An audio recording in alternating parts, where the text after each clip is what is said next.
welcome back to my YouTube channel. Thank you so much guys for tuning in. I'm here to update you of what is going to happen on Isibaya from the 10th to the 14th of August 2020. On Monday, Nolwandle is finally able to get through to Furious Mkabayi.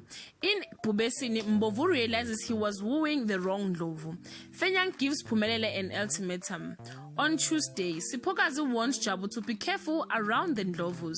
Ntwentle and Jabu are surprised when Samson is welcoming of Jabu at KwaGatsheni. On Wednesday, Mandla strangely attempts to get to know Jabu. Melusi tried to convince Mkabayi he is ready to step up for the family. Thokozani steals a car and go for a joyride, which end up with shocking results. On Thursday, Fenyang comes to rescue just in time. Jabu let his guard down with dire implications. Backed in a corner, Mbovu decides to get Dabula's signature no matter what. On Friday, Dabula makes a shocking revelation to Caesar.